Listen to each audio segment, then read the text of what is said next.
성부 성자와 성령 찬송과 영광 돌려보내세. 대처로 지금까지 또 영원 무궁토록 성삼 위께 영광 영광.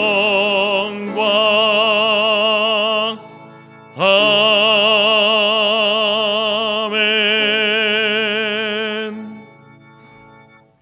교동문은 찬송가 뒤편의 78번 요한복음 14장입니다.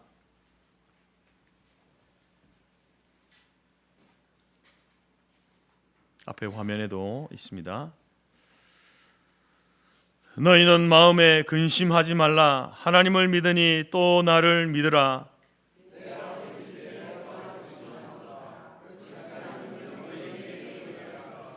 내가 너희를 위하여 거처를 예비하러 가노니 가서 너희를 위하여 거처를 예비하면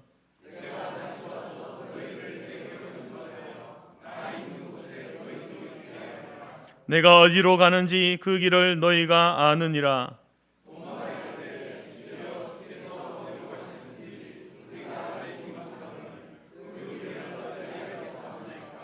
예수께서 이르시되 내가 곧 길이요 진리요 생명이니 나로 말미암지 않고는 아버지께로 올 자가 없느니라.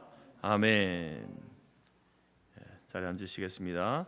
찬송가 78장입니다.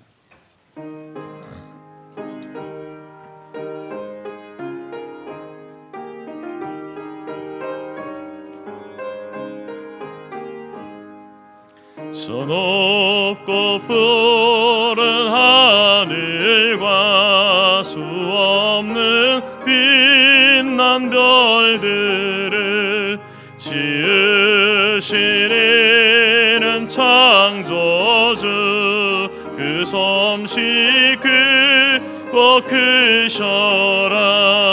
날마다 뜨는 저 태양 하나님 크신 권능을 만 백성 모두 보라고 만방에 두루 비치네.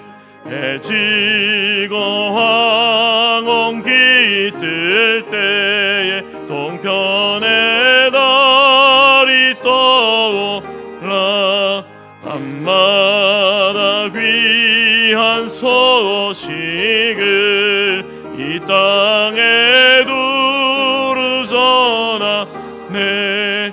행성과 항성 모두 별저마다 제길 돌면서 창조의 깊은 소식을 온 세상 널리 전하네.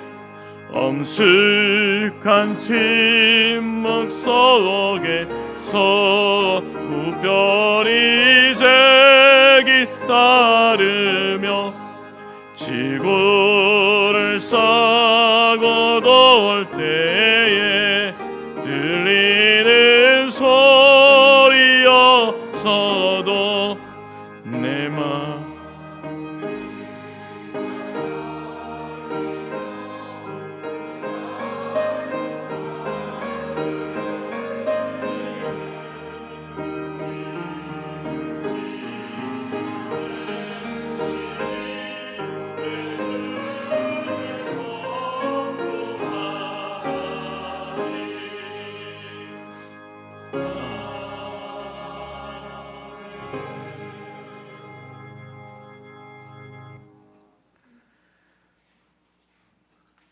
모든 지각에 뛰어나시며 구원자이신 여호와 하나님 아버지, 새로운 한 해를 허락하여 주시사 성도들 한 마음으로 주님의 성전에 나와 예배드릴 수 있게 인도하여 주시니 감사드립니다. 예배를 통하여 하늘의 영광이 우리 마음속에 넘쳐나게 하여 주시옵고 주의 은혜로 의의 길로 갈 수 있게 하여 주시옵소서. 2026년은 주님 안에서 새로운 결심과 소망을 품고 나가게 하옵시며 참된 그리스도인으로 살아가게 하옵소서. 잘 먹고 잘 사는 것이 아닌 이름도 없이 빛도 없이 주님의 말씀을 붙들고 살아가는 성도가 되게 하옵소서. 세상과 타협하지 않으며 구별된 삶을 살아가는 성도, 내 안에 사는 이 예수 그리스도인 것을 확신하며 좁은 길을 걸어가는 참된 그리스도인이 되어지기를 간구합니다.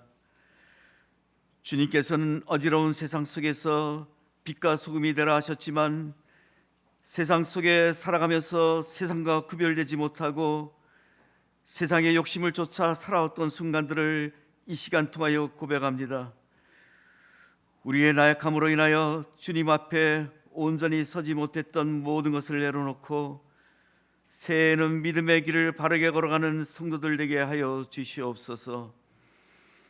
가정과 일터 모든 삶의 영역에서 예수 그리스도의 빛과 향기를 나타내는 삶을 살아가게 하여 주시옵소서. 이 나라와 이 민족을 불쌍히 여기시사 지금 이 나라가 영적으로 어지러운 가운데 정치적 분열과 경제적 불안정으로 어려움에 있사오니 어둠 속에 있는 이 나라 이 땅을 치하여 주시옵고 회복하여 주옵소서. 이 나라 지도자들에게 공의와 지혜를 주시기를 간구합니다. 에베소서 말씀처럼 이 땅의 성도들 하나님의 전신갑주를 입게 하시사 진리의 허리띠, 의의 흉배, 복음의 신, 믿음의 방패, 구원의 투구, 성령의 검으로 무장하여 이 땅의 영적 전쟁에서 승리하게 하옵소서. 2020년 성토기에 주신 말씀으로 말과 행동을 예수의 이름으로 하는 기회를 주셨습니다. 주신 말씀처럼 올 한 해 주일 성수하며 매일 말씀 묵상과 기도하며 바른 헌금 생활과 영혼 구원에 힘쓰는 성도가 되며 선한 사역에 동참하는 성도, 공예배 및 주일 오예배 성경 공부에 참여하는 성도의 삶이 이루어져가는 한 해가 되어지기를 간구하옵나이다. 성도 공동체가 말씀 위에 견고히 서게 하시고 예배마다 성령의 임재가 충만하게 하옵소서. 성도들의 마음이 새로워지며 또한 교회 안에서 사역하는 이들에게 지치지 않게 하시옵고 맡겨주신 자리에서 충성을 다하게 하시사 모든 사역이 주님의 뜻 가운데 바르게 이루어지도록 인도하여 주시옵소서. 우리에게는 소중한 다음 세대의 영혼들이 있사옵나이다. 다음 세대 자녀들에게 믿음의 유산을 남겨주는 성도 되게 하옵시며 다음 세대 영혼들을 말씀과 기도로 양육시키며 믿음의 자녀들이 성장하여 이 나라의 중심적 역할을 잘 감당하는 자녀로 삼아 주시옵소서. 앞으로 있을 유초등부 겨울 캠프와 청소년 겨울 수련회, 청년부 겨울 수련회에도 주님의 은혜 가운데 다음 세대 영혼들이 믿음이 성장하여 가는 겨울 캠프가 되게 하여 주시옵고 다음 세대를 위하여 수고하는 교사들의 선한 헌신에 은혜 내려 주시옵소서. 성도들의 사업장과 직장과 가정을 지켜주시옵고 그리스도의 빛과 향기를 나타내게 하여 주시사 올 한 해에도 풍성하게 열매 맺는 사업장과 직장과 가정이 되게 하여 주옵소서. 육신이 연약한 성도들 있사옵나이다. 병중에도 각 처소에서 예배드리게 하여 주시니 감사합니다. 하루하루를 감사함으로 이겨내게 하여 주시옵고 한눈으로의 병이 나음을 입을 수 있도록 치유의 은혜를 내려 주시옵소서. 또한 주간에 성도의 가정 중 장례를 치른 가정들이 있사오니 성령님 위로하여 주시옵소서. 슬픔을 이겨내게 하시사 천국에서 만나 뵐 날을 기억하며 남은 모든 삶들을 주의 일에 헌신하며 살아가게 하옵소서. 열방을 향하여 선교사에게 충성을 다하는 선교사님들 있사옵나이다.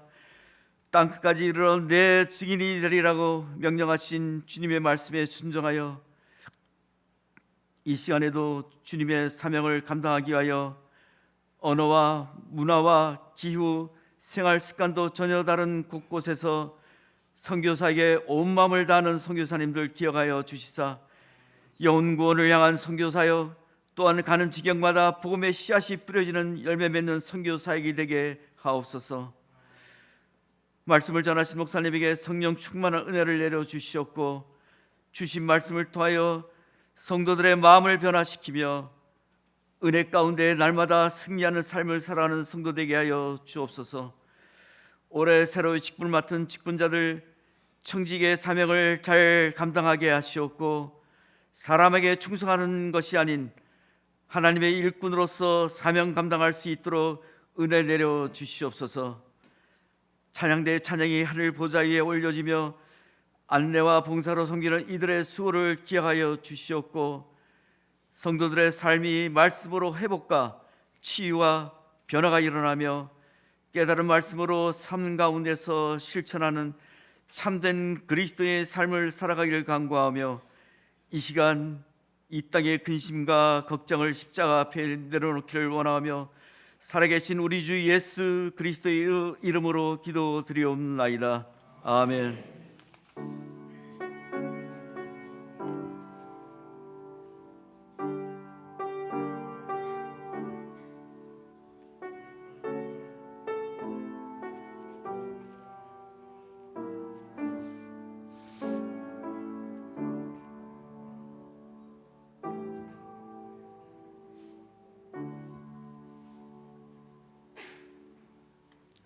네, 교회 소식 전해드리겠습니다. 하나님은 영이시니 예배하는 자가 영과 진리로 예배할지니라. 주님의 이름으로 환영하고 축복합니다. 인사말이 좀 긴데요. 다시 인사하도록 하겠습니다. 하나님의 영상으로 지음받은 성도님을 보니 하나님을 뵌 듯합니다. 네, 감사합니다. 새 경건의 훈련을 시작하시기 바랍니다. 첫째, 주일 성수. 둘째, 말씀과 묵상, 성경 통독과 성경 필사. 셋째는 매일 기도, 또한 수요 기도에도 참석하시고요. 넷째, 순전한 헌금. 다섯째, 영혼 구원. 여섯째, 선한 사역 동참, 전도와 구제와 선교와 장학 사역. 일곱째, 주일 오후 성경 공부입니다. 모두 경건 훈련에 모두 다 참석하시길 바라겠습니다. 오늘은 남녀 선교의 원래의 줄입니다. 새롭게 편성된 선교의 임원들을 선출해 주시기를 바라고요. 그리고 각 선교회별로 후원 선교사를 새롭게 지정합니다. 그 새롭게 지정된 후원 선교사는 밑에 아래 참고하시기 바랍니다. 그리고 지난 재직회에 말씀드렸듯이 오늘은 식사가 없습니다. 그 대신에 삶은 고구마와 또한 선교에서 준비한 그 삶은 계란을 3개에 1,000원씩이 판매한다고 합니다. 그 선교별로 구매해서 식사 대용으로 하시길 바라겠습니다. 선교인, 오늘은 선교인 전도주일입니다. 오늘 오후 2시에 선교인 전도 나갑니다. 핫팩과 건빵이 준비되어 있으니 함께 동참하여 전도에 참여해 주시길 바라겠습니다. 오는 주일 2025년 4.3기 정직회 2026년 정기 공동의회가 다음 주에 있겠습니다. 재직회는 올해 재직으로 임명받은 분들이 참석하시고요. 공동의회는 본교회에 등록된 세례 입교인이면 누구나 다 참석이 가능합니다. 회계 자료 미리 가지고 가셔서 검토해 주시기를 바라겠습니다. 오늘은 생활부 사역 나눔이 있겠습니다. 오후 3시에 청소년부실이고요. 대상은 생활부장과 각 팀장과 부팀장입니다. 금주 토요일 날 저녁 7시에 노예 청년부 기도회를 본교회당에서 갖겠습니다. 노예교회 겨울 행사 소식입니다. 노예 장로회 총회가 1월 24일 토요일 오전 11시 대방교회당에서 있고요. 총회 신학원 증축 준공 원장 이취임 졸업 및 입학식 행사가 1월 27일 화요일 날 오전 11시 천안 총회 신학원에서 있겠습니다. 노예연합 재직 세미나가 1월 31일 토요일 날 오후 2시 대방교회당에서 있겠습니다. 오늘은 또 김동환 목사님 가정이 후함께서 예배 드리기 위해서 출타 중에 계십니다. 이상입니다.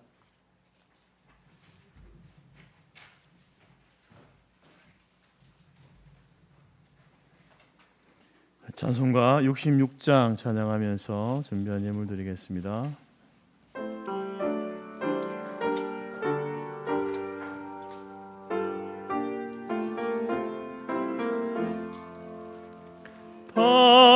감사드리세 온 마음을 주께 바쳐 그 섭리 놀라워 온 세상 기뻐하네 옛부터 주신 복 한없는 그 사랑 선물로 주시네 이제와 영원히 사랑의 하나님 언제나 함께 계셔 기쁨과 평화에 복 내려 주옵소서 몸과 맘 병들 때 은혜로 지키사 이 세상 악에 구하여 주소서 감사와 찬송을 다 주께 드리려라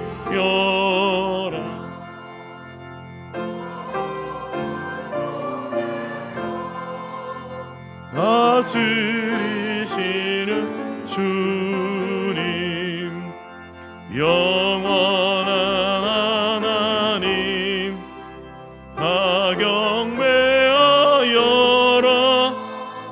전에도 이제도 장래도 영원히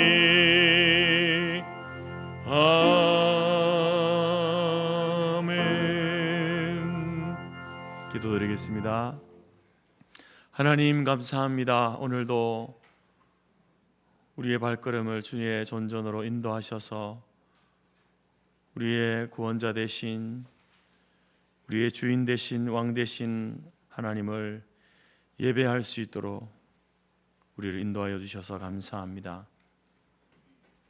우리의 마음과 우리의 몸과 우리의 발걸음이 세상을 향해서만 나아가는 것이 아니라 세상을 향해 가기 전에 하나님을 향하여서 말씀을 향하여서 나아감으로 인하여서 세상 가운데 어떠한 삶을 살아야 하는지 말씀하여 주시고 깨닫게 하셔서 또 성령 하나님께서 우리와 함께 하심으로 그 삶의 길을 걸어갈 수 있도록 매주마다 매달마다 매년마다 우리를 인도하여 주시니 감사합니다. 한순간도 하나님의 손을 놓지 않고 그 인도하심을 따라 걸어가는 착한 양들이 될 수 있도록 우리를 도우시고 인도하여 주옵소서. 주께서 우리에게 베푸신 그 은혜를 기억하며 이 시간에 또 귀한 예물을 하나님 앞에 올려드렸습니다. 하나님이 지으시고 창조하신 것 가운데 우리에게 필요한 것들을 날마다 공급해 주심으로 우리를 살게 하시는 하나님, 우리를 호흡하게 하시는 하나님 감사합니다. 하나님의 은혜가 아니곤 살아갈 수 없는 연약한 존재임을 날마다 고백하게 하시고 하나님의 은혜로 살아감을 감사와 찬송과 영광으로 주께 올려드리는 삶이 되게 하여 주옵소서. 오늘 드린 예물도 그러한 고백으로 드린 작은 물질입니다. 주여 우리의 예물을 받으시옵소서. 우리의 기도를 들어 음양하여 주시옵소서. 우리의 감사의 제목을 하나님께서 받으시고 더 많은 감사로 하나님 앞에 나아갈 수 있는 저희들의 삶이 될 수 있도록 인도하여 주옵소서. 육신의 연약함과 마음의 힘듦과 여러 가지 행병과 사정으로 이 자리에 함께하지 못한 지체들을 기억하여 주시고 저들을 하나님의 사랑의 손으로 능력의 손으로 붙드셔서 회복시키시고 하나님께서 다시 한번 주님의 전으로 나올 수 있도록 저들을 인도하여 주옵소서. 오늘의 우리 모든 예배 살아계신 하나님께 올려드리는 영광의 예배가 되어지기를 소원하오며 예수님의 이름으로 기도드립니다. 아멘.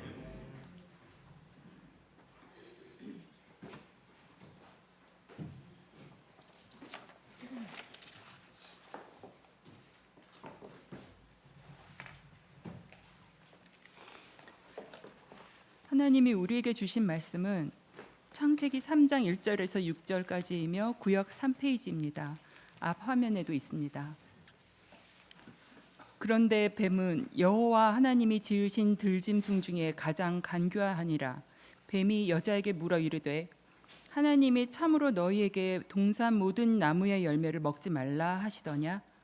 여자가 뱀에게 말하되 동산 나무의 열매를 우리가 먹을 수 있으나 동산 중앙에 있는 나무의 열매는 하나님의 말씀에 너희는 먹지도 말고 만지지도 말라 너희가 죽을까 하노라 하셨느니라. 뱀이 여자에게 이르되 너희가 결코 죽지 아니하리라. 너희가 그것을 먹는 날에는 너희 눈이 밝아져 하나님과 같이 되어 선악을 알 줄 하나님이 아심이니라. 여자가 그 나무를 본즉 먹음직도 하고 보암직도 하고 지혜롭게 할 만큼 탐스럽기도 한 나무인지라. 여자가 그 열매를 따먹고 자기와 함께 있는 남편에게도 주매 그도 먹은지라. 아멘.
감사합니다. 말과 행실을 예수의 이름으로 하는 교회, 말과 행실을 예수의 이름으로 하는 성도, 성도의 삶, 이것이 올해 우리에게 주신 표입니다. 어떻게 하면 우리의 말과 행실을 예수의 이름으로 할 수 있을까요? 그것은 바로 우리의 이 세계관에 따라서 그 말과 행실이 달라질 수 있습니다. 성경적 세계관을 배우지 않으면 여러분의 말은, 여러분의 행실은 결코 예수의 이름으로 할 수 없습니다. 그래서 우리는 성경적 세계관을 배워야 됩니다. 그래서 지난주 이제 우리 인생과 온 우주 만물의 기원에 대해서 말씀드리면서 그것은 바로 우연히 되어진 것이 아니라 하나님의 창조로, 하나님이 직접 말씀과 손으로 빚으신 것이 바로 인간과 또 우주 만물이다라고 말씀을 드렸습니다. 오늘은 이제 두 번째 시간으로 이제 이 타락이라고 하는 주제에 대해서 말씀을 함께 나누고자 합니다. 여러분, 우리가 하나님이 만드신 이 세계 가운데 살면서 왜 우리는 우리의 사는 것이 이렇게 고통스러울까요? 왜 여러분 세상은 계속해서 곳곳에서 전쟁이 일어나고 있을까요? 왜 자연은 기근과 여러 가지 자연의 재해로 우리에게 두려움과 불안을 줄까요? 왜 세상은 갈수록 더 악해져 가는 것입니까? 여러분, 이처럼 우리는 살아가면서 세상의 큰 악과 내 안의 작은 악, 큰 문제와 작은 문제를 늘 직면하면서 살아갑니다.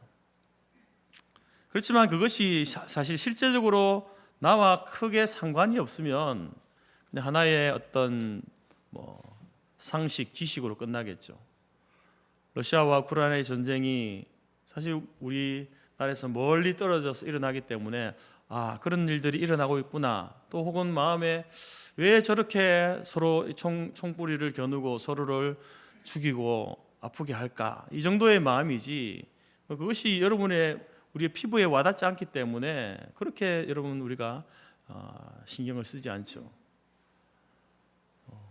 쓰나미가 일어나고 지진이 일어나고 화산이 폭발하고 하는 이러한 일들도 사실 우리나라에서는 보기 드문 일 아니겠습니까?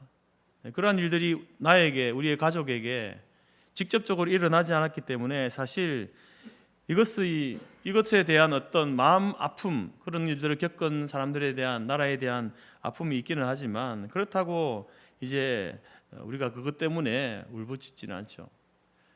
그러나 여러분, 우리가 살아가면서 언제 이러한 일들을 우리가 겪을지 알 수 없습니다. 언제 우리나라 이 땅 가운데도 전쟁이 일어날지 알지 못하고 언제 이 자연의 재해가 우리 가운데 일어날지 알 수 없습니다. 만약에 그러한 일들이 나와 내 자녀와 우리의 가족과 직접적으로 연관되어질 때 우리는 더욱더 그 세상의 부조리함과 불의에 우리는 분노하게 될 것이고 그러한 자신의 그 불행에 울부짖게 될 겁니다. 왜 이런 일들이 일어날까요? 왜 이런 일들은 역사 속에서 계속해서 반복될까요? 아니, 더 자주, 더 많이 일어나는 걸까요? 이러한 질문은 우리만 하는 것이 아니라 고대로부터 계속되어져 왔던 질문들입니다. 여러분, 우리가 이제 이 고대의 철학자들 학교에서 배우지 않습니까? 그 고대 철학자 중에 여러분이 아는 사람이 있잖아요. 플라톤이라는 사람 이름 들어보셨죠? 플라톤, 아리스토텔레스, 이런 사람들 고대 철학자 아닙니까? 이런 사람들도 고민을 했습니다. 왜 이렇게 세상이 이렇게 악해져 가고 이런 문제들이 생겨날까? 플라톤은 그 원인을 이렇게 이야기합니다. 이러한 문제들이 생겨나는 것은 인간의 무지함과 욕심 때문이다. 인간의 무지함, 몰라서 그렇다. 몰라서 교육을 제대로 받지 못해서 그렇고 그래서 인간 안에 있는 이 욕망 때문에 그렇다라고 이렇게 이야기했습니다. 그래서 여러분 그 이후로부터 사람들의 그 무지함을 깨우기 위해서 소위 말해서 교육에 열을 올렸습니다. 어떻게 되었습니까? 그렇게 많은 교육을 받은 그 사람들로 인하여서 이 세상의 문제가 적어졌습니까? 고통이 적어졌습니까? 아닙니다. 인간은 배우면 배울수록 더 큰 문제를 야기시켰고 더 큰 욕심을 부리는 거예요. 문제가 적어지는 것이 아니라 문제가 해결되는 것이 아니라 더 많은 문제들이 생겨나는 겁니다. 플라톤이 이야기했던 인간의 무지함과 욕망이 원인도 아니었고 그가 제시한 것도 해결책이 아니었습니다. 그러면서 또 시간이 흘러가죠. 18세기 계몽주의 시대 때 왜 이렇게 사회가 불이할까? 그 계몽주의 시대 때 철학자들은 이야기합니다. 사회 제도의 문제다. 제도적인 문제다라고 이야기했습니다. 그래서 그 제도를 고치고 사람들 사이에 있는 불평등을 해소하기 위해서 소위 말해서 여러분 프랑스의 혁명이 일어나죠. 사회 제도가 문제다. 왜 이렇게 불합리한 일들, 불평등한 일들이 일어나는가? 그래서 제도를 뜯어 고치는 거예요. 그것을 위해서 프랑스 혁명이 일어납니다. 당시에 프랑스에 신문제도가 있었고 왕정시대, 왕정나라였습니다. 절대 왕정이었습니다. 그래서 그 신문제를 무너뜨리고 왕정을 무너뜨리면서 시민권과 법 앞에서의 평등을 제도화한 거예요.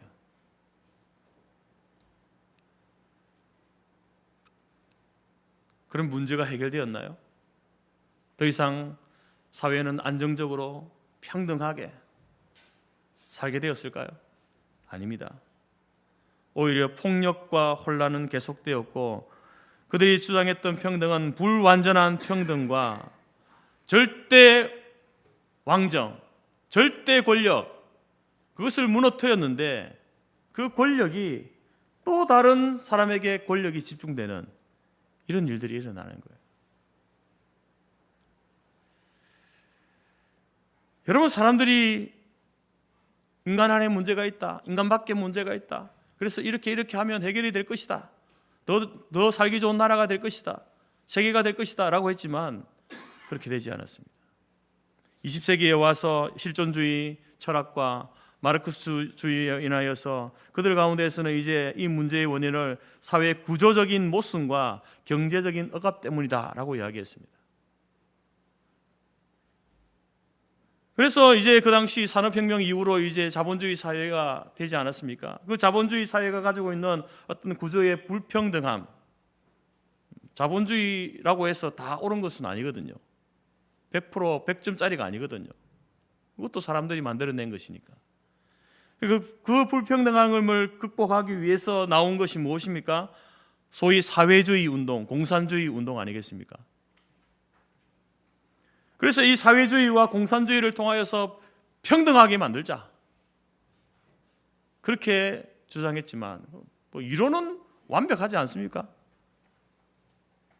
그러나 오히려 그것으로 인하여서 개인의 자유가 더 제한되어졌고 경제가 붕괴되어지는 더 큰 문제를 야기시켰습니다. 이처럼 여러분, 세상이 왜 이렇게 고통스러울까? 왜 이렇게 문제가 많을까? 라는 이러한 질문에 대한 역사와 철학에서 이야기하는 그 원인은요, 진정한 원인이 아닌 거예요. 왜 이런 일들이 일어나는가에 대한 그 원인을 이야기하잖아요. 인간의 무지, 제도적인 문제다, 구조적인 문제다, 경제의 어떤 그 불평등함의 문제다, 억압의 문제다. 그런데 그게 원인이 아니었던 거예요. 그 원인을 잘못 짚으니까 해결책도 어떻습니까? 해결책이 아닌 거죠. 여러분, 오늘날 우리나라 대한민국은 이제 요즘 경제가 어렵고 힘들기는 하지만 그래도 여전히 우리는 선진국 대열에 있지 않습니까? 그리고 이제 복지국가를 향해서 계속해서 가고 있습니다. 만약에 우리나라 대한민국이 이렇게 해서 경제 대국이 되어지고 사회복지가 온전히 이루어지면은 우리나라 안에 있는 모든 불평등과 갈등이 해결될까요?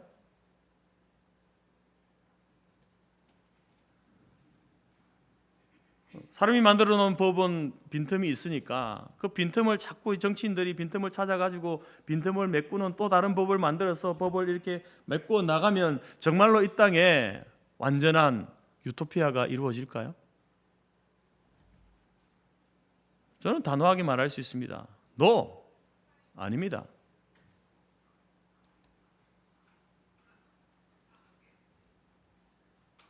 왜냐하면 경제나 정치가 답이 아니거든요. 문제의 원인도 아니고 답도 아니에요. 오늘 성경은 경제가 문제야, 정치가 문제야 이렇게 말하지 않습니다. 성경은 그 문제의 원인을 뭐라고 이야기합니까? 인간의 무지함이 문제다. 제도의 문제이고 구조의 문제이고 경제적인 억압의 문제이다. 아닙니다. 다 틀렸습니다. 진단을 잘못한 거예요. 성경은 뭐라고 이야기합니까? 인간의 타락이 문제다. 문제의 근원은 인간의 타락이다라고 말하고 있잖아요. 이 세상에 일어나고 있는 모든 부조리와 불합리함, 불평등과 갈등과 칼과 기근과 전염병, 이 모든 것들은 타락의 결과로 발생되는 일들이다. 성경은 우리에게 선언하고 있습니다. 이야기하고 있습니다. 역사학자들이, 철학자들이 이야기하는 것과는 전혀 다른 이야기입니다. 여러분, 우리가 이 땅을 살아가면서 이런 세상을 바라볼 때에, 세상의 문제를 바라볼 때에 이런 시각을 가지고 우리 자신과 이 사회와 세계를 바라보는 것이 너무나 중요합니다. 바른 진단을 내려야 바른 해결책을 낼 수 있잖아요. 진단이 발라야, 의사가 진단을 바르게 해야 처방을 바르게 할 수 있는 겁니다. 우리가 우리 자신을 바라보고 이 사회를 바라보고 이 세계를 바라보는 그 진단이 발라야 되는데 그 원인이 어디에 있는가? 성경은 우리에게 말합니다. 인간의 타락이다. 그래서 오늘은 우리가 성경적 세계관 두 번째 타락에 대해서 함께 나누고자 하는데, 이 타락에 대해서 여러분들이 알고 있어야 될 중요한 두 가지 사실을 말씀드리려고 합니다. 첫 번째, 이 타락이라고 하는 것, 인간의 타락, 그 타락의 본질은 뭔가? 인간의 죄입니다. 인간의 죄. 타락의 본질은 인간의 죄다. 정치적인 문제, 사회적인 문제, 구조적인 문제가 아닙니다. 경제적인 문제가 아니에요. 인간의 죄예요. 우리의 죄입니다. 어떤 사람은 이런 이야기를 합니다. 하나님이 인간을 창조하셨으니까 그러면 죄도 하나님이 만드셨나 보다.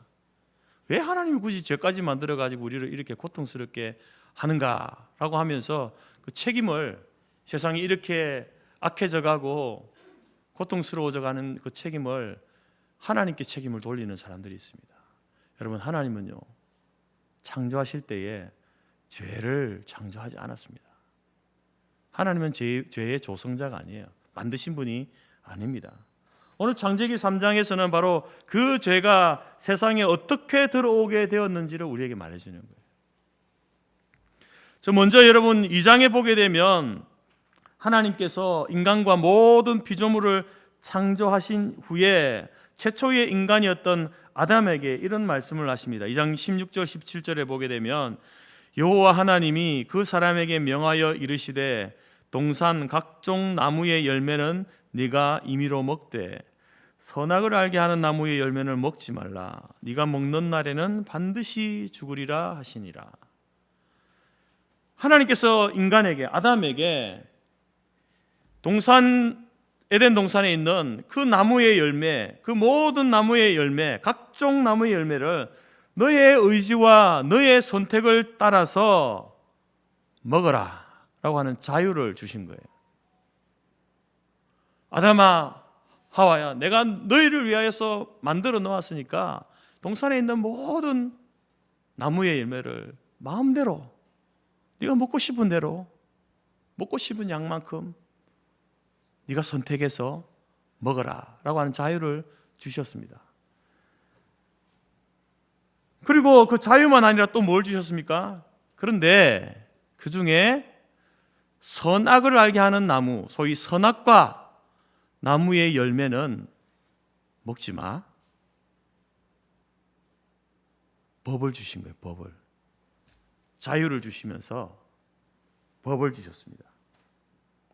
모든 것을 즐길 수 있는 자유와, 그런데 그 자유는 하나님이신 그 법에 의해서 제한되는 자유였습니다. 이 자유와 법을 하나님이 주신 것이죠. 여러분, 그래서 이 자유와 법은요 너무나 중요한 거예요. 우리 성도들에게 있어서 하나님이 주신 자유, 우리에게 주신 자유, 소위 말해서 철학자들이 말하는 자유의지라는 것을 주지 않았습니까? 우리가 선택하고 결정할 수 있도록 하나님이 해주셨어요. 모든 것이 하나님의 주권과 섭리 가운데 되어지지만, 그러나 그 속에서요 우리에게 자유를 선택할 수 있는 권한을 주신 거예요. 그런데 그 선택의 권한은 무한정한 자유가 아니에요. 어떤 자유입니까? 제한된 자유예요. 그 자유는요 하나님이 주신 법, 말씀을 벗어나면 안 되는 자유예요. 그래서 여러분, 우리가 세상을, 국가들이 세워지고 세상이 이렇게 나라들이 굴러갈 때에 여러 가지 제도적인 것들이 있지 않습니까? 그래서 그 가운데 그 중요한 것이 뭐냐? 자유, 개인의 자유와 법, 이게 중요한 거예요. 여러분, 우리나라가 민주주의 공화국 아닙니까? 자유민주주의 공화국에서 중요한 게 자유와 법치 국가, 이거 굉장히 중요하게 여기죠. 왜 중요하게 여길까요? 이 헌법, 우리나라 헌법이라는 것도 미국 헌법에서 이제 가져온 것이고, 그 미국 헌법도 여러분 그 근본을 따지면 어디에서 온 겁니까? 성경에서 왔거든요. 한 나라를 다스려 갈 때에 어떻게 그 나라를 다스려 가야 할 것인가, 그 사람들이 성경을 통해서 보니까 하나님이 인간에게 자유를 주셨구나, 그리고 하나님께서 법을 주셨구나. 그래서 여러분, 그 헌법에는 개인의 자유를 강조하고 있고 법을 강조하고 있는 거예요. 중요하게 여기는 거죠. 그래서 우리도 하나님의, 일반적으로 대한민국 국민으로서 우리도 개인의 자유를 존중히 여겨야 되고 법을 중요하게 여기듯이, 또 우리는 성도로서 또 어떤 그 하나님 주신 자유를 누려야겠습니까? 하나님 안에서의 자유, 그 자유를 누리지만, 그러나 그 자유는 결코 하나님의 말씀, 법을 벗어나지 않는 자유를 우리가 누려야 된다. 이것이 우리에게 중요하다는 거죠. 자, 이렇게 하나님께서 인간에게, 아담에게 자유와 법을 주셨습니다. 근데 사단은요 아주 너무나 이 꾀가 많고 교묘한 것이, 그 자유를 이용해서, 하나님 주신 그 자유를 이용해 가지고 하나님의 법을 어기도록 만듭니다. 유혹합니다. 거짓말로 유혹하죠. 뭐라고 이야기합니까? 3장 1절에 참으로 정말로 동산 중앙의 모든 나무의 열매를 먹지 말라고 하더냐? 정말로 하나님이 너에게 동산에 있는 그 중앙에 있는 모든 나무의 열매를 먹지 말라고 하더냐? 이렇게 질문하는 거예요. 여러분, 어디에 하나님께서 그런 말씀을 하셨습니까? 동산 중앙에 있는 다른 것은 다 임의로 먹어라, 네 마음대로 먹어라, 근데 단 하나, 선악과는 먹지 말아라, 이렇게 말씀하셨죠. 언제 모든 나무의 열매를 먹지 말라고 했습니까? 사단은 이렇게 거짓말을 하는, 우리를 유혹하는 거예요. 이에 대해서 하와도요 하나님이 주신 그 법을 왜곡시킵니다. 뭐라고 이야기합니까? 하와가 3절에서 뭐라고 이야기합니까? 하나님이 먹지도 말고 만지지도 말라고 했어. 언제 하나님이 만지지 말라고 했습니까? 먹지 말라고 했죠. 추가한 겁니다. 없는 법을 만들어낸 거죠. 그러면서 하나님께서 너 반드시 죽는다, 그것을 먹으면 죽는다라고 했는데 뭐라고 합니까? 너희가 죽을까 하노라. 우리가 이걸 먹으면, 이걸 만지면 죽을지도 몰라. 죽을 수도 있어. 하나님이 그렇게 말씀하셨어. 이렇게 또 하나님의 주신 법을 왜곡시키는 거예요. 여러분, 그러니까 이 뱀으로 분장한 이 사탄이 얼씨구나 좋다고 받아치지 않습니까? 뭐라고 합니까? 아니야, 너 그거 먹어도 결코 죽지 않아. 결코 죽지 않아. 이로 인해서 여러분, 하와가 선악과를 먹게 되어지고 아담에게도 주어서 먹게 하는 거죠. 여러분, 우리는 도대체 에덴 동산에 있던 그 선악과가 도대체 뭐길래 그거 하나 먹었다고 우리의 인생이 이렇게 힘들고 어렵냐? 이 세상이 이렇게 괴롭고 살아가기가 힘드냐? 두렵고 불안하냐? 아니, 하나님께서는 왜 그 아담 하와가 선악과 하나 먹었다고 이 세상을 이토록 힘들게 만드시는 걸까? 라고 질문할 수 있습니다.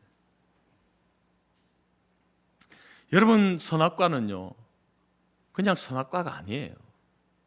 앞서 말씀드린 선악과는요 하나님이 주신 법입니다. 법. 그 선악과는 하나님이 주신 법을 상징적으로 이야기해 주는 거예요. 어떤 법이냐? 선악과는 하나님이 주신 자유를 누릴 수 있게 만드는 하나님의 법이에요. 우리에게 자유를 주셨는데 그 자유를 누리려면 법 안에서 누리라는 거예요. 법 안에서. 하나님이 주신 자유를 누릴 수 있게 만드는 하나님의 법, 그게 선악과이고, 또 이 선악과는 바로 인간으로 하여금 자신의 위치를 지키도록 만드는 거예요.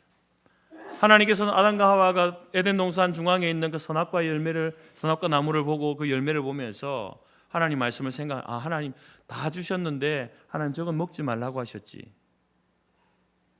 그러면서 아담은 선악과를 날마다 봅니다. 동산을 거닐면서 날마다 보겠죠. 동산 중앙에 있으니까. 하나님이 만드신 거, 먹지 말라고 하신 거. 그걸 보면서 아담은 생각합니다. 나는 하나님이 지으신 피조물이야. 하나님은 나의 창조주가 되셔. 선악과는 여러분 그냥 단순한 열매가 아닙니다. 선악과는 바로 아담 자신이 피조물이고 하나님이 창조주 되심을 잊지 않도록 하는 이정표 같은 거예요. 하나님은 그 선을 넘지 않도록 하기 위해서 선악과를 주신 거예요. 너는 창조주가 될 수 없어. 그러니까 너 선을 넘으면 안 돼. 선악과를 보면서 너 그거 깨달아야 돼 라고 주신 게 선악과입니다. 그리고 이 선악과는요 아담을 괴롭히기 위해서 만든 게 아니에요. 그걸 보면서 저거 먹고 싶은데 하나님 먹지 말라고 했네. 왜 먹지 말라고 했을까? 괴롭히기 위해서 만든 게 아니에요. 하나님께서 이 선악과를 만드시는요 아담에게 주신 안전장치예요. 안전장치. 너 이것을 넘지 않으면 너 여기서 안전하게 살 수 있어. 그게 선악과예요. 아담과 하와는 그러한 법을 어겼습니다. 불순종했습니다. 자유를 넘어서 방종하게 되어버렸습니다. 자신이 피조물임을 잊고 창조주의 자리에 오려는 그 욕망을 갖게 되어버립니다. 선악과를 먹은 사건이 그거예요. 하나님 자리를 빼앗으려는 그 아담과 하와의 교만함이에요. 이 죄가 소위 말해서 원죄라는 거예요. 원죄. 그 원죄가 여러분 아담이 지었던 그 죄가 우리 모두에게 전가되어진 거예요. 우리도 그 죄를 가지고 있어요. 그럼 그 죄가 우리에게서 어떻게 나타납니까? 어떤 모습으로 나타날까요? 두 가지로 나타납니다. 교만과 자기중심성. 그 원죄는요, 우리 안에 원죄가 있다는 것을 어떻게 알 수 있는가? 교만함. 어떤 교만함일까요? 내가 하나님의 위치에 있으려는 교만함이에요.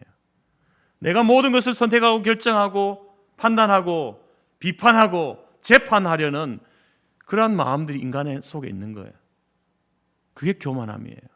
하나님 위치에 있으려고 하는 거죠. 그 자기중심성은 뭡니까? 하나님의 말씀, 하나님의 생각, 하나님의 뜻, 하나님의 법은 중요하지 않습니다. 뭐가 더 중요한 거예요? 내 생각, 내 뜻, 내 계획, 그것이 더 중요한 거예요. 그래서 인생을 살아갈 때, 세상을 살아갈 때에 하나님 말씀이 우리에게 선포되지만 그것이 결정적인 순간에 뒤바뀌는 거예요. 뭐로 바뀝니까?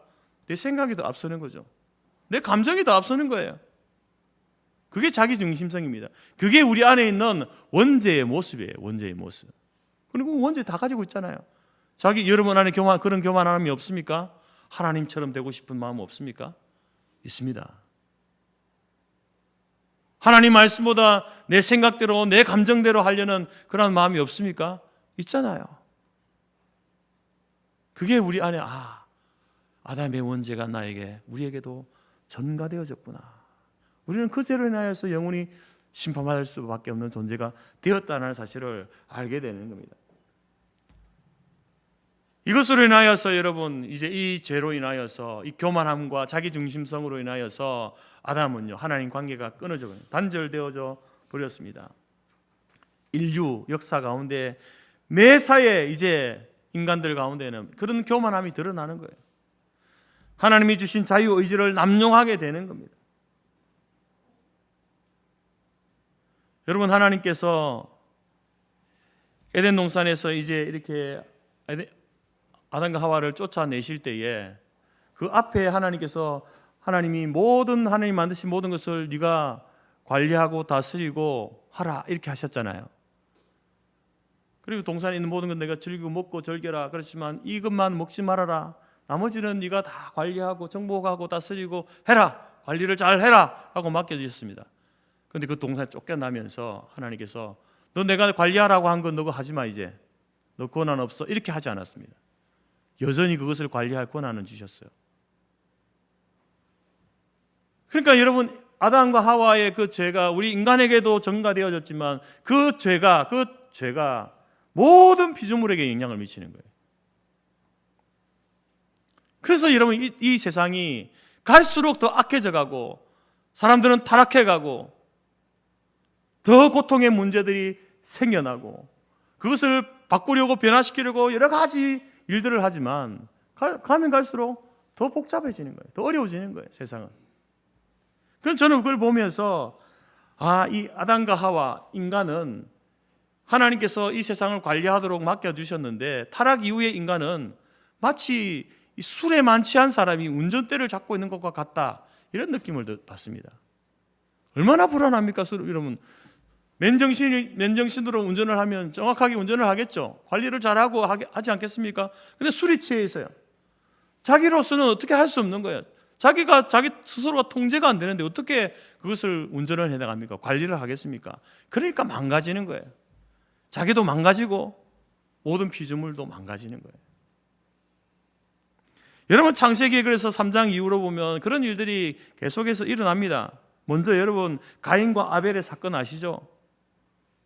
두 사람이 하나님의 제사를 드리고 하는데 하나님께서 아벨의 제사는 받으시는데 가인의 제사는 안 받는 거예요. 가인이 어떻습니까? 화가 나는 거예요. 아니, 내 동생은 제사를 받으면서 왜 내 제사는 하나님이 받지 않으시나? 하나님 앞에서 얼굴이 울거락불거락해지는 그 일과 그로 인해서 자기 동생을 죽여버리잖아요.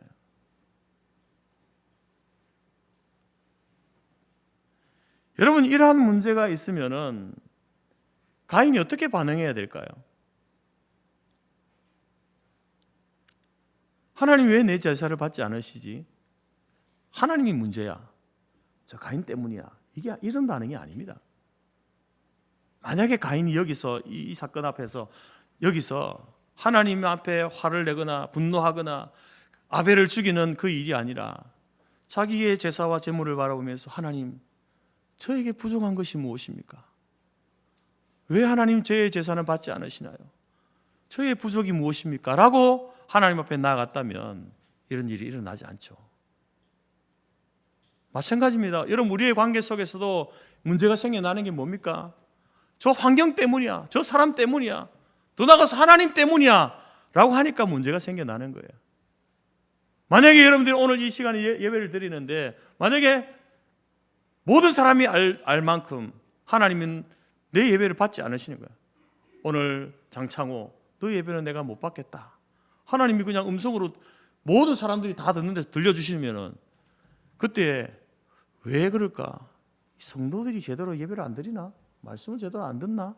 이게 아니라 내 안에 문제가 무엇인가? 나의 이 예배를 하나님이 받지 못하시게 만드는 죄가 무엇인가? 그렇게 들여다봐야 되는 거죠. 그래야 여러분 문제가 해결되는 것 아니겠습니까? 가인은 그렇게 하지 못한 거예요. 또 여러분, 라멕이라는 사람이 나오죠. 여러분 요즘 창세기를 묵상하니까 여러분 아실 겁니다. 설명을 안 해도 이제 가인이 동생을 죽이고 나서 이제 하나님께서 그를 유리하는 자로 쫓아버리지 않습니까? 그때 가인이 뭐라고 합니까? 하나님, 제가 이렇게 세상에 이렇게 유리하게 되어지면 내 동생을 죽인 것에 대해서 이 사람들이 나에게 위해를 가할 것 같습니다. 너무 두렵습니다. 라고 할 때 하나님 뭐라 합니까? 걱정하지 마라. 그거는 걱정하지 마라. 만약에 너를 해하는 자는 7배나 더 벌을 받게 될 것이다. 하나님께서 이렇게 정해 주시잖아요. 근데 라멕이라는 사람도요, 그 삶이 그렇게 뭐 옳지 못했습니다. 죄를 많이 지었죠. 그 아내에 대해서도. 그러면서 자신에게 자기가 지은 그 죄에 대해서 자기에게 해를 가하는 그 일에 대해서 그도 두려운 거예요. 그래서 그가 뭐라 합니까? 나에게 위해를 가하는 사람은 가인은 7배를 벌을 받게 되겠지만 나에게 위해를 가하면 그 사람은 77배의 벌을 받게 될 것이다. 이렇게 말합니다. 여러분, 가인을 해하면 괴롭히면 7배나 벌을 받게 된다. 누가 말했습니까? 가인 자신이 말했나요? 누가 말했습니까? 하나님이 말했잖아요. 라멕이 이 말을 한 것은 무슨 말이냐면 자기가 하나님 위치에 있겠다 이 말이에요. 하나님 위치에서 나를 건드리면 너 77의 벌 받게 될 거야. 자기를 하나님 위치에 올려놓은 그 죄가 라멕의 죄입니다. 스스로 하나님이 되어서 자기에게 위해를 가하면 77배의 벌을 받게 될 것이다. 인간의 교만함이죠. 또 여러분, 노아 시대 때 이제 그런 교만함과 자기중심성이 이제 어떻게 됩니까? 그런 죄악들이 세상에 가득했다 그래서 가득했다. 어린아이로부터 노인까지 모든 사람들이 그런 교만함과 자기중심성의 죄악에 빠져있게 되었다. 그러면서 인간이 생각하는 모든 계획이 항상 악함을 하나님이 아시고 도저히 안 되겠다. 이제 내가 이 세상을 심판해야 되겠다. 그래서 여러분, 노아의 홍수 심판이 있는 겁니다.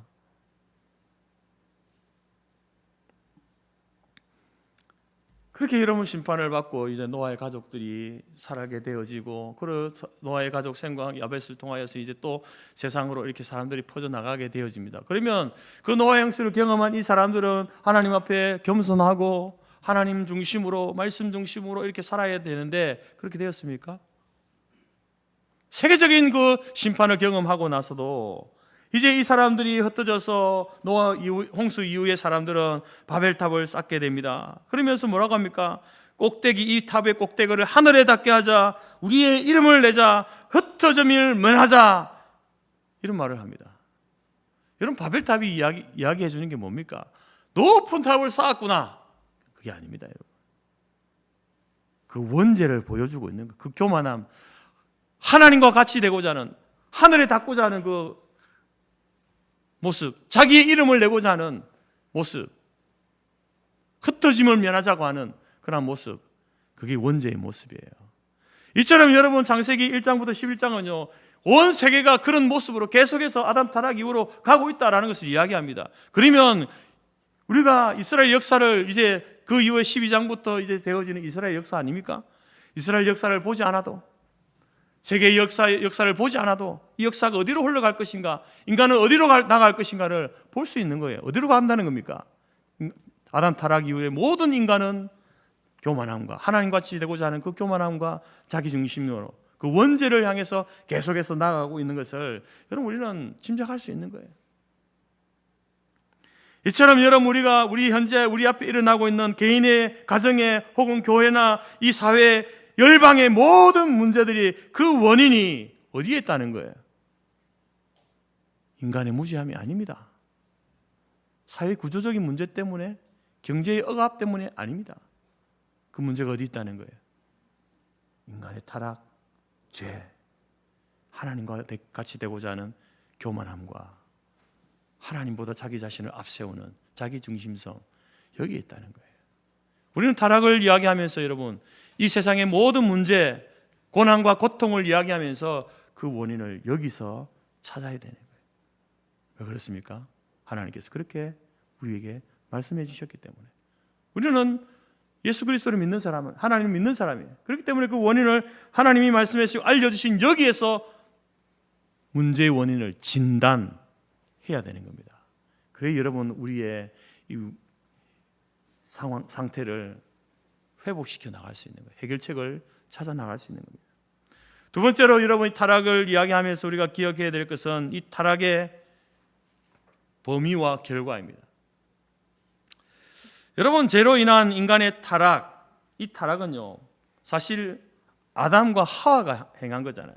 하나님 앞에 불순종하고 교만하고 했던 거죠. 근데 여러분, 이것은 개인의 문제만이 아니었습니다.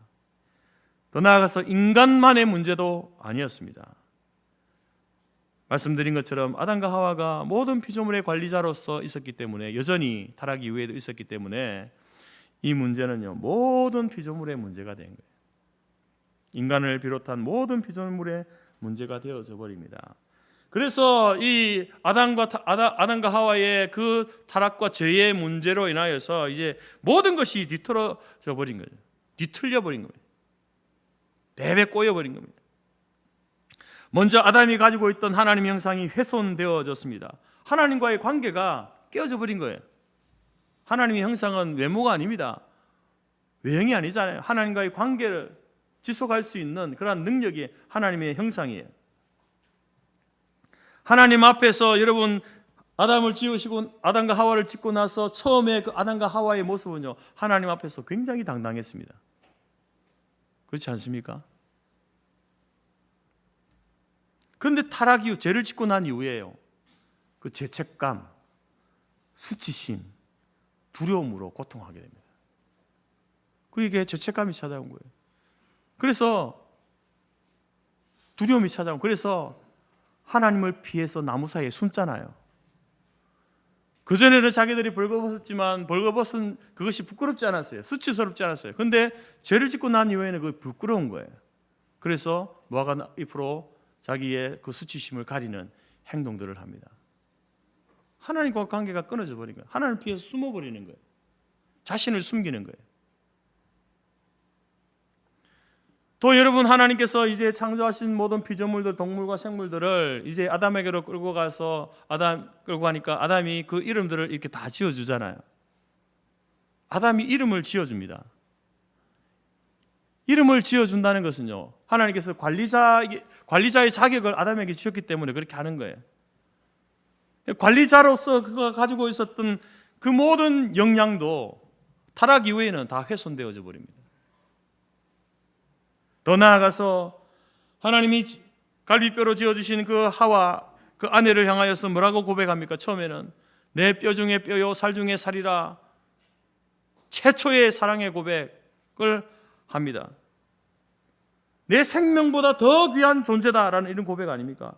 근데 여러분, 이 관계도 깨어져 버립니다. 나중에 하나님 앞에 뭐라고 하와에 대해서 이야기합니까?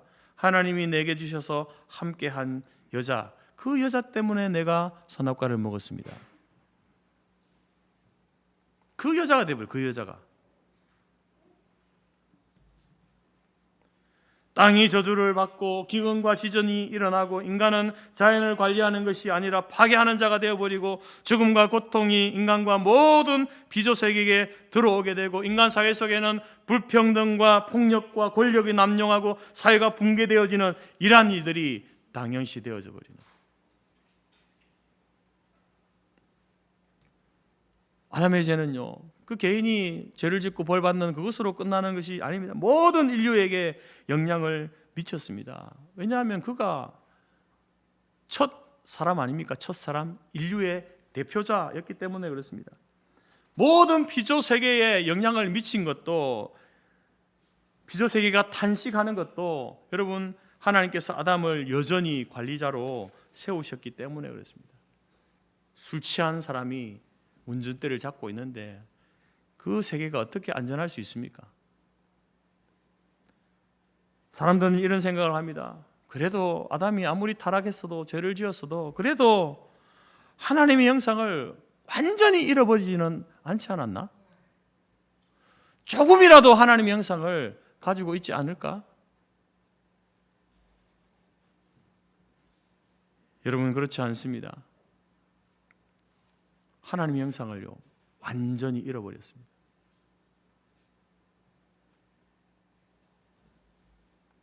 그래서 타락하기 전에 아담을 뭐라고 이야기하냐면은 죄를 짓지 않을 수 있는 존재. 타락 이전에 에덴 동산에 살던 그 아담과 하와는요 죄를 짓지 않을 수 있는 존재. 죄를 지을 수도 있는 거예요. 그런데 무엇을 선택하는 겁니까? 자기의 의지를 가지고 나는 죄를 짓지 않겠어. 그렇게 할 수 있는 존재였어요.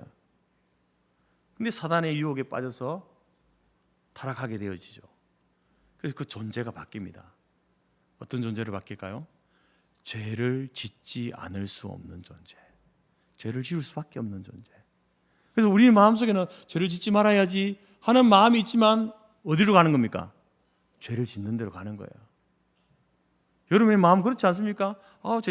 오늘 예배 드리고 죄 짓지 말아야지. 착하게 살아야지. 하나님 보실 때 기쁘게 살아야지. 하는데 근데 우리의 발걸음 어디로 가고 있는 거예요? 죄를 향해서 가고 있는 거예요. 그런 존재가 되어버린 겁니다.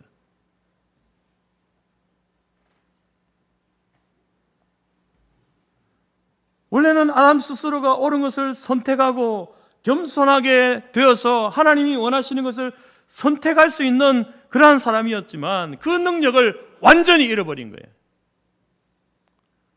아담의 죄가 전가되었다는 것을 그걸 이야기하는 거예요. 우리 안에 요것만치 눈꽃만치에 그래도 뭔가 남아있지 않을까? 소망이 있지 않을까? 뭔가 이렇게 좀 무지해서 그러니까 가르쳐줘가지고 교육을 시켜주고 또 제도를 바꾸고 구조를 바꾸고 하면은 뭔가 이 사회를 우리가 더 바르게 만들어갈 수 있지 않을까라고 말하는 사람들의 말은 틀린 거예요. 불가능합니다. 그런 가능성이 1도 없는 0도 없는 사람에게 그 사람이 제도를 만들고 법을 만들고 한다고 해서 그 사회가 발라지겠습니까? 안 되는 거예요. 그게 소망이 없습니다. 그래서 이것을 여러분 신학자들은 우리의 인간의 타락을요 부분적인 타락이다? 아닙니다. 전적인 타락이다. 전적인 부패다라고 이야기하는 거예요. 우리는 아무것도 할 수 없습니다. 오늘날 이 사회가 정상적인 모습을 회복하기 위해서 인간을 교육시키고 제도와 구조를 바꾸고 불평등을 해소하는 여러 가지 법안들을 만든다고 해서 될 수 있는 일인가? 아니라는 겁니다. 물론 여러분 노력은 해야 되죠. 정치인들이 노력을 하고 경제인들이 노력을 하고 교육과들이 노력은 해야 되겠지만 그렇다고 해서 거기에 소망을 두면 안 되는 거예요. 교육을 잘 시키면 교육 제도를 바꾸면 되겠지. 그게 소망을 두면 안 되는 겁니다. 경제 이것을 잘 꾸려가면 되겠지. 그렇게 해야 되겠지만 그러나 거기에 소망을 두면 안 되는 거예요. 정치로 잘 풀어가면 되겠지. 그것을 해야 되는 일이지만 거기에 소망을 두면 안 되는 거예요. 거기에는 답이 없습니다. 진정한 해결책이 아니라는 겁니다. 성경은 이 모든 문제, 인간의 타락으로 발생되는 모든 문제의 해결은 교육의 문제가 아니고 정치의 문제도 아니고 경제의 문제도 아니다. 그것은 바로 오직 예수 그리스도의 십자가와 부활을 통해서만 가능하다. 회복이 가능하다. 훼손되어진 완전히 부패하고 타락한 하나님의 형상을 회복하는 일은 바로 예수 그리스도의 십자가와 부활로만 가능하다라고 성경은 이야기하는 거예요. 진단이 뭐였습니까? 인간의 타락, 죄. 그래서 그 진단에 대한 바른 처방은 뭡니까? 예수 그리스도의 십자가와 부활. 그래서 성경이 우리에게 알려주는 바로 이 구조인 거예요. 세계관인 겁니다. 여러분 인생을 바라보고 여러분의 가정과 이 사회와 이 세계를 바라본 그 세계 가운데 일어나는 모든 부조리하고 고통스러운 일들의 해결은 바로 거기에 있는 거예요. 이런 시각으로 우리가 바라봐야 한다는 겁니다. 사랑하는 성도 여러분, 이 세상의 모든 문제, 개인의 문제를 포함한 모든 문제는 인간의 죄 때문이다. 나의 죄 때문입니다. 죄의 본질은 뭐라고 했습니까? 하나님처럼 되려는 교만함과 하나님의 말씀, 법보다 자기 생각, 자기 뜻, 자기 계획을 앞세우는 자기 중심성이라고 했습니다. 이 죄는 아담 타락 이후 모든 인간에게 오늘 태어난 어린아이들에게조차도 전가되어져서 태어날 때부터 그 죄를 가지고 태어나는 거예요. 그리고 그 사람들이 자라서 만드는 여러 가지 법들을 모든 것들이 오히려 피조 세계에 영향을 미치고 그 피조 세계마저도 고통하며 신음하는 그러한 세계가 되어져 버린 거죠. 그래서 여러분 인간도 그렇지만 그 모든 피조 세계도 그리스도의 구속을 기다리고 있는 겁니다. 지금 인간 스스로, 우리 스스로 해결할 수 있는 가능성이 조금이라도 남아 있으면 좋겠는데 우리 안에는 그런 능력이 없습니다. 능력을 상실해 버렸습니다. 때문에 더 배운다고 되는 일도 아니고, 더 좋은 제도를 만든다고 되는 것도 아니고, 인간 사회의 구조를 바꾼다고 해결될 일이 아닙니다. 우리 안에서 해결책이 없기 때문에 해결책이 어디서 와야 되겠습니까? 우리가 스스로 그걸 만들어낼 수 있으면 얼마나 좋겠습니까? 그런데 그건 불가능하다 그랬어요. 그러면 그 해결책이 어디서 와야 됩니까? 외부로부터 와야 되죠, 우리에게. 그 해결책이 뭡니까? 바로 하나님이신 예수 그리스도, 그분이 이 땅에 성육신하신 거예요. 그분의 십자가와 부활의 사건, 바로 예수 그리스도가 바로 우리의 인생의, 이 세상의 모든 문제의 해결자, 구원자로 이 땅에 오신 그 예수님이 바로 우리에게 해결자이시고 해답이 되신다는 거예요. 사랑하는 성도 여러분, 이러한 세계관, 인생관, 가치관, 세상을 바라보는 눈, 이것을 우리가 가져야 되는 거예요. 거기에서 여러분 교육이 나와야 되고, 거기에서 경제가 나와야 되고, 거기에서 정치가 나와야 되는 거예요. 정치인들이 그런 세계관을 가지고 여러분 정책을 만들어내고 경제를 이끌어가고 교육을 해나갈 때에 여러분 그나마 이 땅이 더 멸망으로 향해 나가지 않겠죠. 적어도 여러분 그리스도인들은 그런 시각으로, 그런 세계관으로 세상을 살아가야 되는 거예요. 그냥 학교에서 배운 대로, 세상에 보여지는 그대로 그런 세계관, 그런 가치관을 따라서 이거 하면 되겠지, 내가 하면 돼, 내가 결심하고 다짐하고 긍정적인 생각을 가지고 내가 하면은 뭐든지 할 수 있어. 불가능합니다, 여러분. 조금은 도우면 되겠죠. 완전한 해결책이 아니에요. 오늘 저와 여러분이 다시 한번 이 성경적 세계관 타락이라는 이 주제를 통하여서 내 안에 있는 문제, 우리 가정, 우리 관계 속에 이 나라, 이 민족, 세계 열방 가운데 일어나는 다양한 문제, 그 모든 문제의 원인이 타락, 죄의 결과로 되어지구나. 그 죄 속에 나도 포함되어 있고, 이 문제를 해결하기 위해서 바로 예수 그리스도가 이 땅에 오셔야만 하고, 그리고 오셨고, 그리고 다시 오셔야만 한다는 이 사실을 기억하면서 그 가운데에서 이제 그 과정 속에 살아가고 있는 우리들이 어떻게 하면 그러면 이러한 하나님의 심판을 그나마 좀 더 지연시켜 나갈 수 있을까? 좀 더 이 지옥 같은 이 세상 속에서 그나마 우리가 인간답게 살 수 있을까? 우리의 말과 행실을 예수의 이름으로 성경적 세계관을 가지고 나아갈 때에 그런 삶을 살게 되는 겁니다. 지옥 같은 세상 가운데서도 그래도 적어도 교회와 성도들은요, 가정을 통해서, 교회를 통하여서, 이 사회를 통하여서 천국을, 작은 천국을 경험하는 그러한 삶이 될 줄로 믿습니다. 이러한 가치관, 성경적 세계관으로 무장하여서 여러분 우리에게 주어진 역할과 책임들을 잘 감당해 나가는 저와 여러분의 삶이 되어지기를 간절히 바랍니다. 기도하겠습니다. 하나님 감사합니다.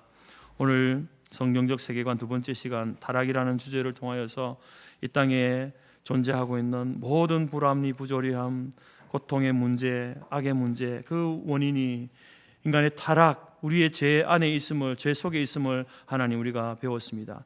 하나님, 우리가 그 죄로 인하여서 더 이상 우리가 무언가를 할 수 없는, 하나님 소망을 찾을 수 없는 존재가 되었다는 사실을 인정하게 하시고 깨닫게 하셔서 이제는 우리 안에서 무언가를 만들어내려고 하는 것이 아니라 하나님께서 우리에게 보내신 예수 그리스도로 말미암아 예수님의 십자가와 구원의 구속의 그 사건을 통하여서, 또한 오순절 성령의 강림 사건을 통해서 보내신 성령 하나님을 인하여서 그 성령 안에서 행할 때에 우리가 우리의 삶을 제대로 살아갈 수 있고, 그나마 이 온 세상의 그 심판을, 하나님의 그 오심을 지연시키고, 또한 하나님께서 우리에게 주신 이 세상 가운데서 하나님께서 주신 역할을 감당하며 또한 작은 천국을 경험할 수 있는 삶을 살게 될 줄로 믿사오니, 주여 우리 교회와 모든 성도들이 이 시대에, 약한 시대에 성경적 세계관으로 담대하게 무장할 수 있는 저희들이 다 될 수 있도록 인도하여 주옵소서. 예수님의 이름으로 기도드립니다. 아멘. 63장 찬송합니다.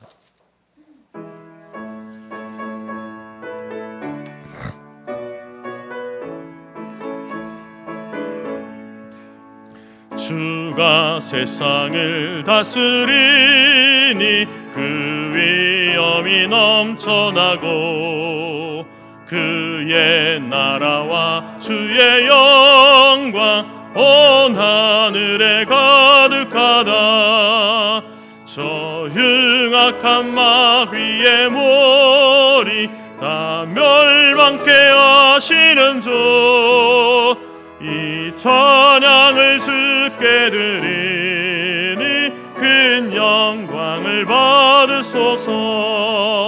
주가 권능의 손으로서 이 세상을 창조하니 그의 놀라운 창조 솜씨 만 백성이 경탄하네. 저 하늘의 별들도 모두 주 영광을 나타내요.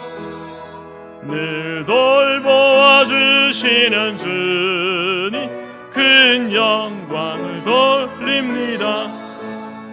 주가 세상의 피조물을 인간에게 다 맡기고 순종하라는 말씀으로 그 권위를 주셨도다. 온 땅 위에 주님의 위엄 늘 넘치며 가득하니 그 나라와 주님의 영광 온 천하에 찬란하다. 축복 기도하겠습니다. 지금은 우리 주 예수 그리스도의 은혜와 하나님 아버지의 크신 사랑과 성령의 교제 교통 충만케 하신 은혜가 죄로 무너진 이 세상, 이 나라와 이 민족과 우리의 가정과 우리 교회와 우리 자신을 바라보면서 그 원인이 우리의 죄, 그 원죄, 교만함과 자기 중심성에 있음을 인정하고 이 문제를 해결하기 위하여서 이 땅에 오신 예수 그리스도 십자가와 부활의 그 사건과 재림의 사건만이 이 모든 문제를 해결할 수 있음을 확신하며 우리에게 주어진 삶을 살아갈 때에 그 안에서 답을 찾고 그 안에서 해결책을 찾아 그나마 좀 더 나은 세상으로 만들어가고 그나마 하나님의 그 심판을 지원하여 더 많은 영혼들이 구원받기로 마음에 소원하고 작정하여 그렇게 살아가기로 마음에 소원하는 모든 주의 백성들 머리 위에와 그들의 가정과 기업과 자녀와 우리가 속한 성터교회와 재건 재단 위에 지금부터 영원토록 함께 있을지어다. 아멘.